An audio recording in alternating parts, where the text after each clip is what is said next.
La diffusion de la bonne nouvelle, une émission de présentation de la parole de Dieu par la lecture de différents livres, forum aux questions, les éléments essentiels de la vie chrétienne, la famille selon le plan de Dieu, du quotidien le Seigneur est proche, les calendriers, la bonne sémence, les audios des études bibliques ainsi que d'autres enseignements sur la parole de Dieu. Une production de la POCC, promotion des œuvres chrétiennes du Congo, c'est du Bible Minova. Contact plus 243 97 50 33 991. Email centre.diffusionbible@gmail.com. Votre serviteur, frère héritier Kisso.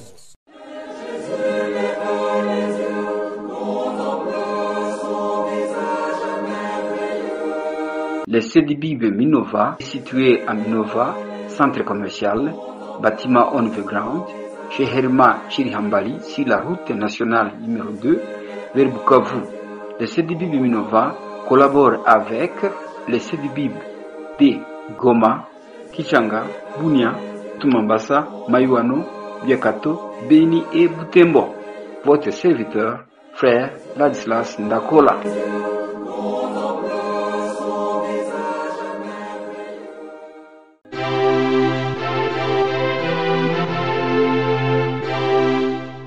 Suivez votre émission, la diffusion de la bonne nouvelle, tous les jours pour bénéficier de ces enseignements qu'elle vous présente à travers ces messages d'appel et aussi d'édification. Votre serviteur, frère Gilbert Bando.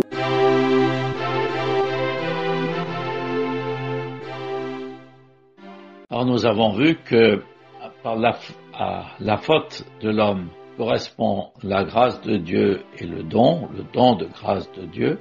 Au seul péché de l'homme se trouve l'abondance de la grâce et du don de la justice. Et puis, n'est-ce pas, la désobéissance d'un seul, on va voir au verset 19, va s'opposer à l'obéissance d'un seul.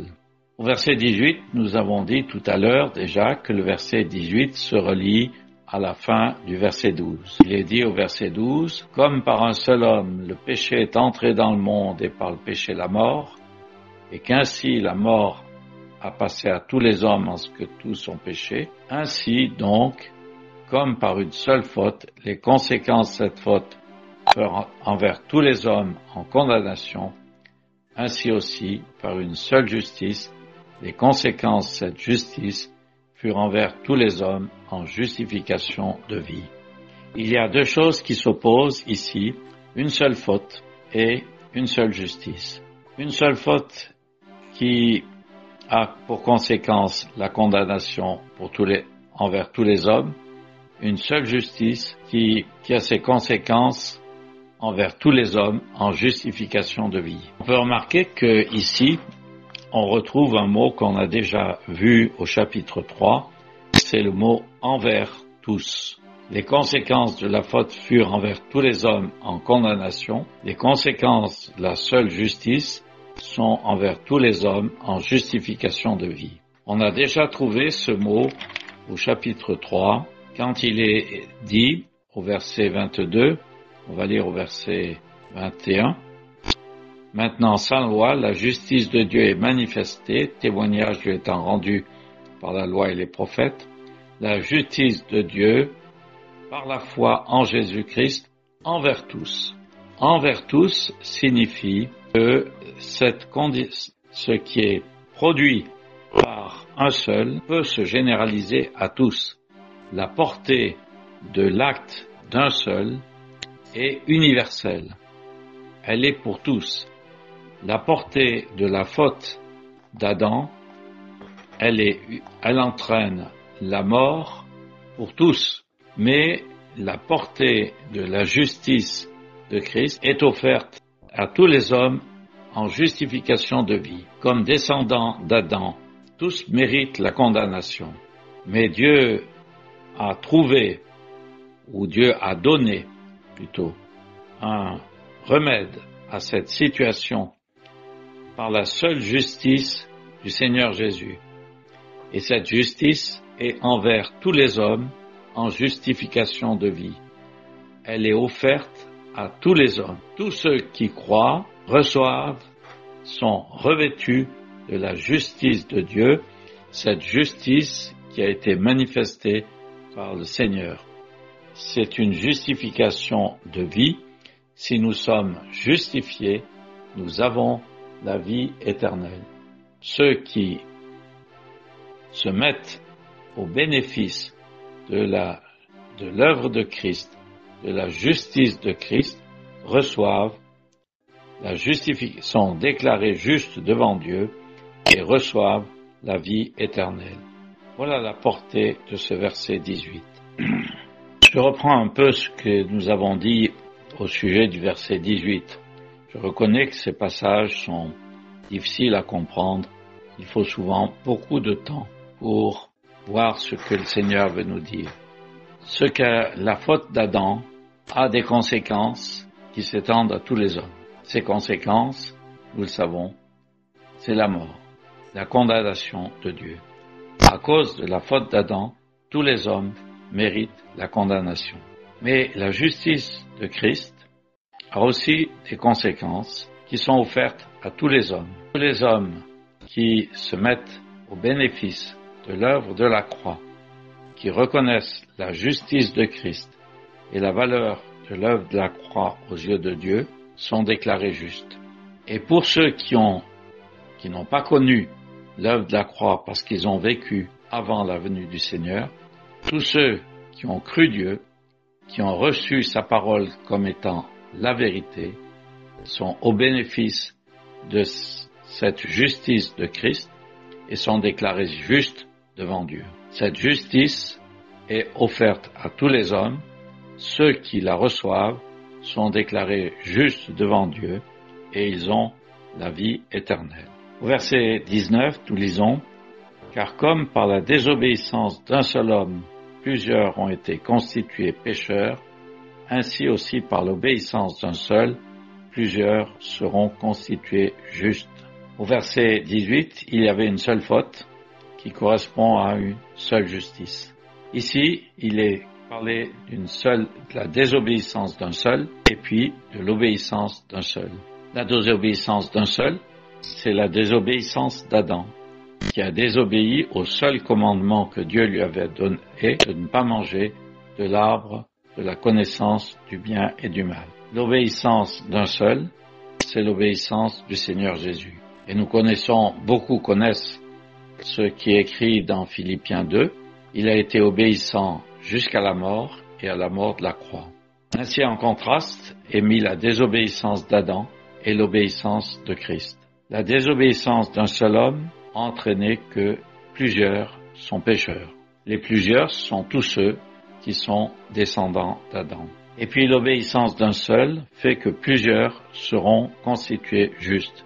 Les plusieurs, ce sont ceux qui reçoivent par la foi le Seigneur Jésus ou qui croient Dieu. Depuis le début de l'histoire de l'homme sur la terre, ceux qui croient Dieu ou ceux qui l'invoquent, c'est-à-dire qui font confiance à Dieu pour ce qui les concerne, sont au bénéfice de cette obéissance de Christ. On rencontre un mot aussi qui a une certaine force, c'est ce mot plusieurs, et plusieurs, ça veut dire tous ceux qui sont rattachés à le seul. Alors le seul qui a désobéi ou le seul qui a obéi. Reste rattaché à Adam qui a désobéi, tous ceux qui ne croient pas Dieu. Parce que ne pas croire Dieu, c'est désobéir. D'ailleurs, si on lit attentivement ce que le début du livre de la Genèse, comment la chute est arrivée, eh bien, l'homme a douté de la parole de Dieu. Satan lui a dit quoi Dieu a dit. Il a écouté Satan qui l'a fait douter de la parole de Dieu.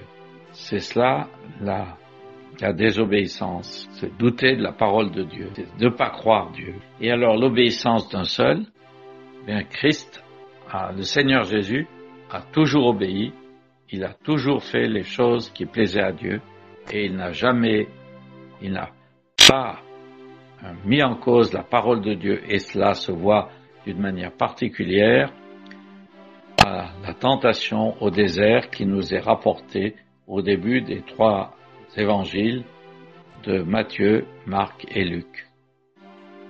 Le Seigneur s'est basé sur la parole de Dieu pour ne pas écouter ce que disait Satan. Et c'est l'obéissance d'un seul. Mais son obéissance l'a conduit jusqu'à la mort et à la mort de la croix. Ainsi, par la désobéissance d'un seul, plusieurs ont été constitués pécheurs, mais par l'obéissance d'un seul, plusieurs seront constitués justes, c'est-à-dire sont déclarés devant Dieu comme justes parce qu'ils reçoivent la valeur de l'obéissance de Jésus-Christ. Et après, il nous est reparlé de la loi. Nous avons vu que au verset 13, nous a été souligné que jusqu'à la loi, le péché était dans le monde, mais que le péché n'était pas mis en compte parce qu'il n'y avait pas de loi, mais que la mort a régné. Tant qu'il n'y avait pas de loi, le péché était là, et les conséquences du péché étaient là. La conséquence, c'est la mort. Et alors, pourquoi la loi? Eh bien, le verset 20 vient nous montrer le rôle, si j'ose dire, de la loi. La loi est intervenue, c'est-à-dire que Dieu a donné la loi dans l'histoire de l'humanité pour manifester quelque chose. Et la parole nous le dit, la loi est intervenue afin que la faute abondât. La faute nous rappelle la faute d'Adam qui a désobéi. Et quand il est dit que la faute abonda, cela nous souligne le fait que la loi ayant été donnée, l'homme a désobéi à cette loi. La loi nous donne ce que Dieu est en droit d'exiger de l'homme, ce que Dieu peut réclamer à tout homme. Mais la loi a montré qu'aucun homme ne pouvait obéir à ces commandements que Dieu avait donnés. Et il nous est dit, la faute abonda. Pourquoi est-il dit la faute abonda? Eh bien parce que la loi montrait que le péché était là et que le péché entraînait la désobéissance, la faute. Ceux qui s'étaient placés sous la loi, les fils d'Israël, avaient dit tout ce que Dieu a dit, nous le ferons. Et quand il fait, ils ont désobéi à ce que Dieu a dit dès que Dieu a donné la loi. Avant même que les tables de la loi entrent dans le camp d'Israël, le peuple avait fait un veau d'or et avait désobéi à l'un des commandements de la loi, tu ne te feras pas d'image taillée. La faute abonda, c'est-à-dire que même lorsque Dieu donne des commandements pour réfréner l'activité de cette nature pécheresse que nous avons en nous, eh bien, le cœur de l'homme est tel, la nature de l'homme est telle qu'il ne peut pas obéir à la loi. Le péché est là et entraîne tout sur son passage. Il est impossible d'obéir à Dieu d'accomplir la loi. Voilà ce qui a été démontré. La loi est intervenue afin que la faute abondât. D'ailleurs, on trouvera une autre expression, le péché est devenu excessivement pécheur, c'est-à-dire qu'il a péché à outrance, en désobéissant. Eh bien, voilà ce que nous retenons de cette phrase, la loi est intervenue afin que la faute abondât. Mais il est ajouté, mais là où le péché abondait, la grâce a surabondé. Si le péché a abondé, Dieu avait un moyen pour amener l'homme à être déclaré juste devant lui. Là où le péché abondait, la grâce a surabondé. La grâce répond à cette impossibilité de l'homme qui ne peut que pécher. Il n'était pas possible d'entraver par une loi l'activité de cette nature pécheresse qui est en nous. Mais Dieu a trouvé un moyen qui nous délivre de l'esclavage du péché. Et ce moyen, c'est ce qui sera développé au chapitre 6, c'est la mort de Christ et notre mort avec Christ. La grâce a surabondé. On a souligné tout à l'heure que si le péché abonde, il est comme un torrent que l'on ne peut pas arrêter, mais quand la grâce surabonde, cette grâce trouve un remède qui arrête le flot de ce péché qui se manifeste dans l'homme. Et ce remède, nous l'avons dit et nous le verrons plus en détail avec le chapitre 6, ce remède, c'est la mort de Christ et notre mort avec Christ. Puis il est ajouté, afin que, comme le péché a régné par la mort, ainsi aussi la grâce régna par la justice pour la vie éternelle par Jésus-Christ notre Seigneur. Le péché a régné par la mort. Le péché est là et il entraîne la mort pour tout homme. Mais si le péché a régné par la mort, la grâce règne par la justice. La grâce règne. Le fait de régner donne l'idée de dominer. Et si le péché a dominé dans l'homme, a entraîné la mort, la grâce domine. Et on a vu, au verset 20, la grâce a surabondé. Donc elle est au-dessus, elle intervient au-dessus de cette nature pécheresse. Et elle domine, la grâce règne par la justice. Elle règne par la justice, c'est-à-dire pour nous placer juste devant Dieu, mais aussi pour nous donner cette délivrance de la servitude du péché, que nous verrons plus loin. La grâce règne par la justice pour la vie éternelle, par Jésus-Christ notre Seigneur. Alors la grâce règne par la justice pour la vie éternelle.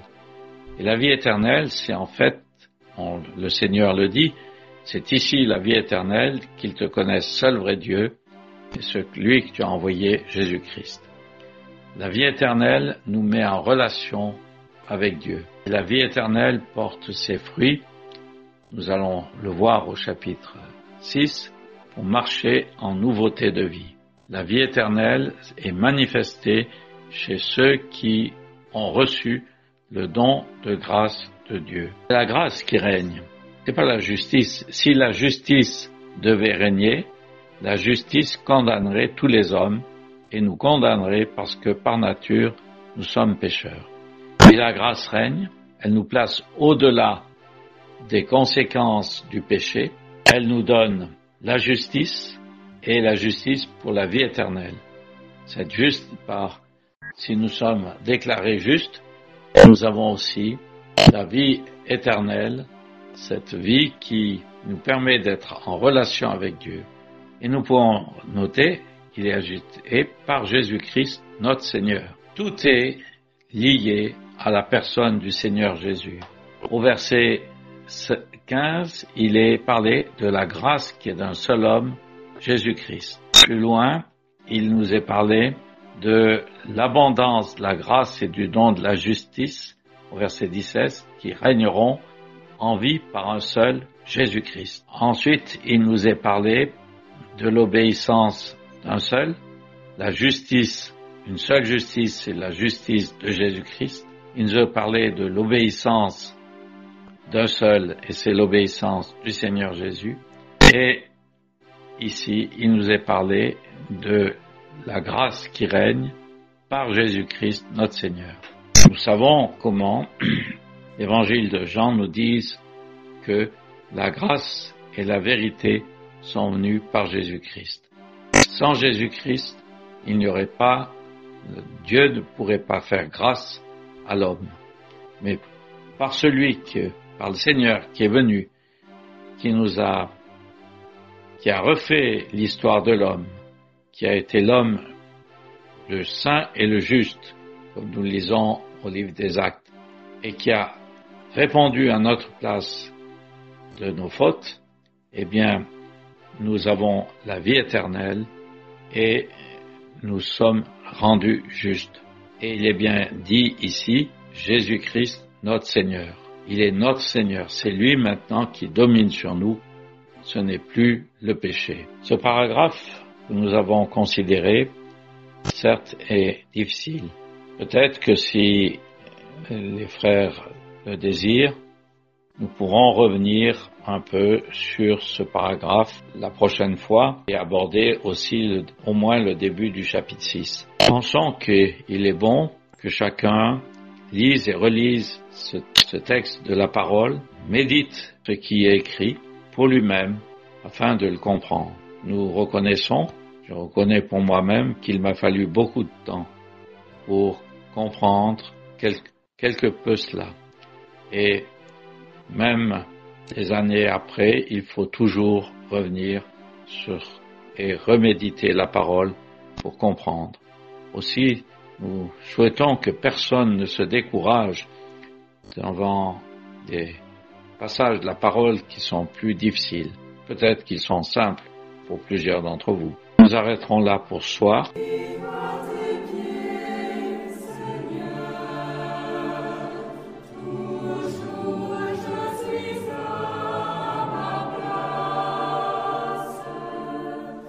C'était la diffusion de la Bonne Nouvelle, une émission produite par la POCC, promotion des œuvres chrétiennes du Congo, c'est du Bible Minova. Contact plus 243 97 50 33 991. Email centre.diffusionbible@gmail.com.